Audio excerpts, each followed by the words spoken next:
Testing, testing, testing. Alright, folks, welcome back to Glesga News. I'm on the record as per usual, it seems. This is a story by James Moncur. Alright, Jamesy boy, welcome to Glesga News, mate. So, okay, we know the situation, folks, in terms of what's happening in the Glasgow and surrounding areas because of the spike in coronavirus cases, recorded cases, over 1,000 cases in the last 24 hours. 6 people have died in the last 24 hours. Take that into consideration when I start talking about this story. Keep that in mind when you listen to what some of the individuals here are about to say. Think about their motivation, their reasoning. Is the reasoning reasonable? As you can see here, they're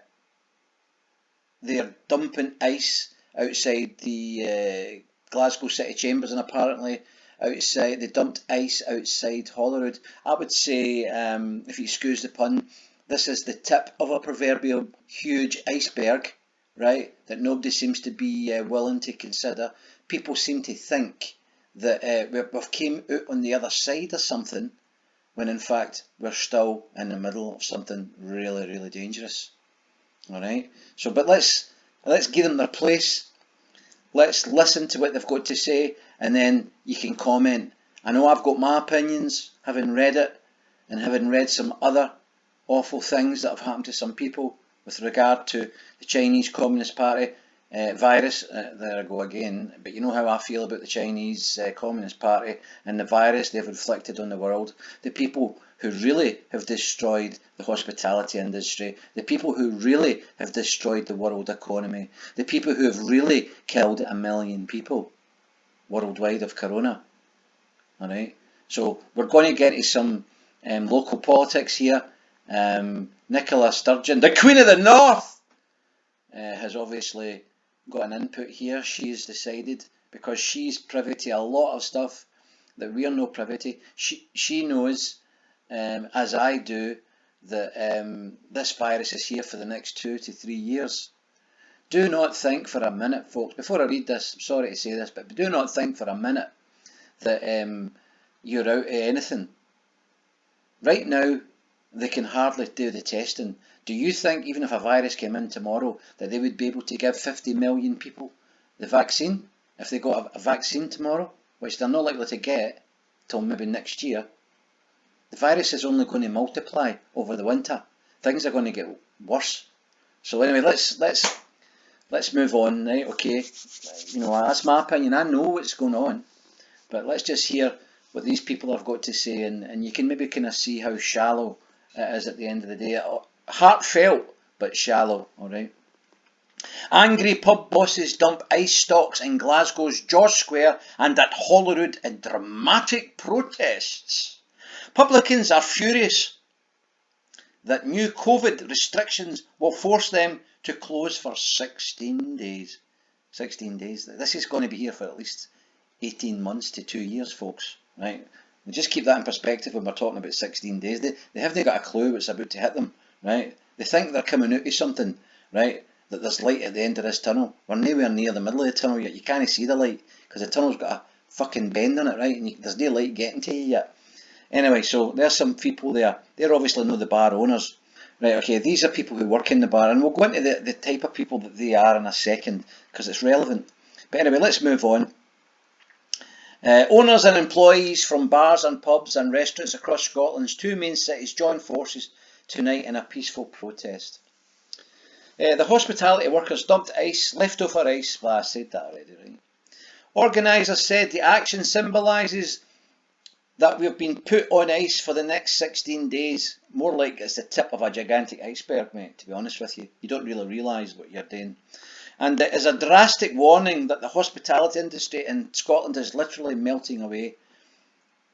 You see, it's all about perspective, folks. Remember that, right? Nicola Sturgeon, the Queen of the North, she says she sees the big picture. She sees how the machine works. But, you know, it's like if you're in a job and you're just a worker, you don't really know how the organisation works. But she knows how this virus is working on a national level. The people that work in pubs, people that own pubs, have no idea. They're really only interested in their cash flow, aren't they? They're not really interested in the development of their staff or anything like that. So never mind that, let's move on. Spokesman for the protest group was someone called Graham Subtle. Not very subtle, throwing ice on the grun.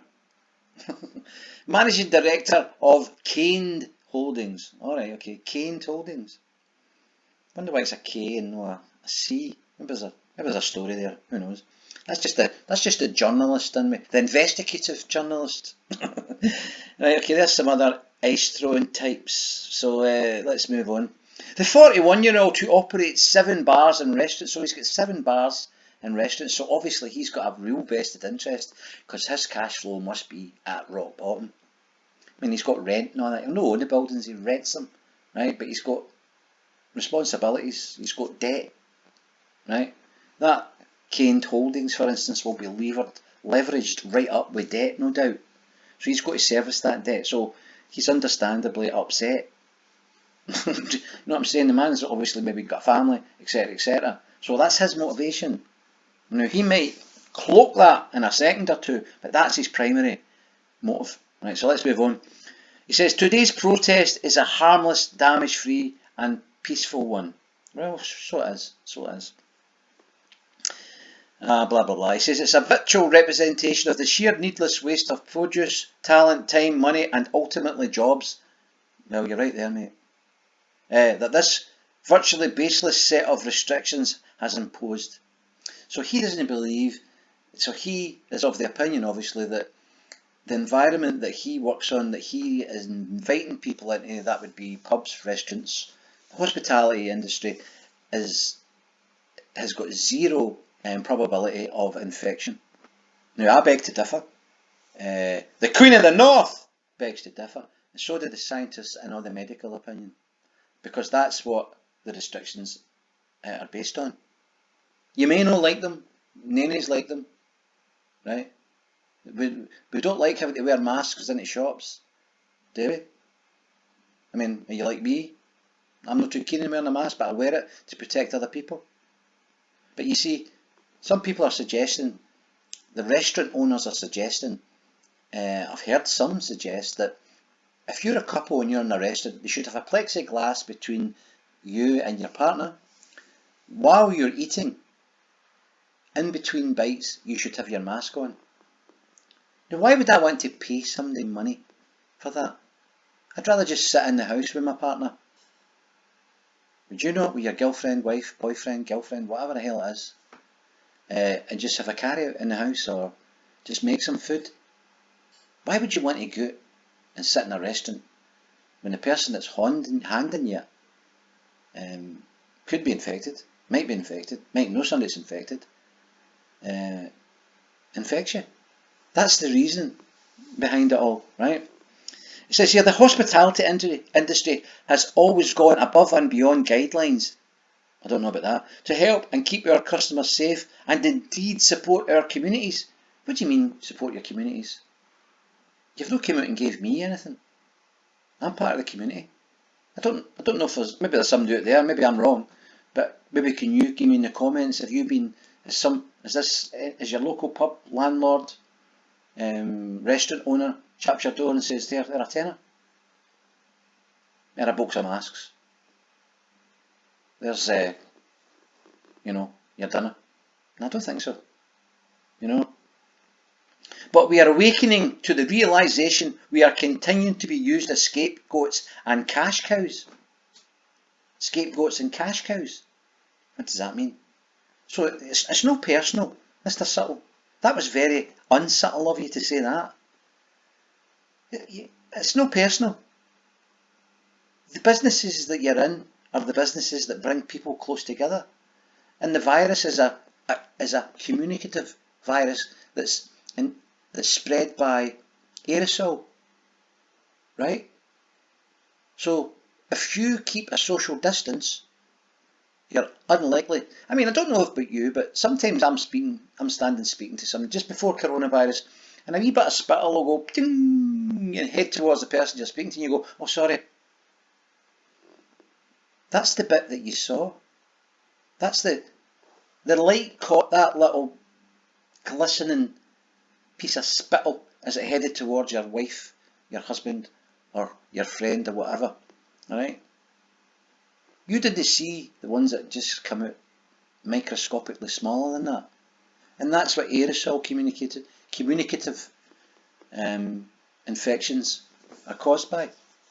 That's why people wear masks. That's why surgeons wear masks.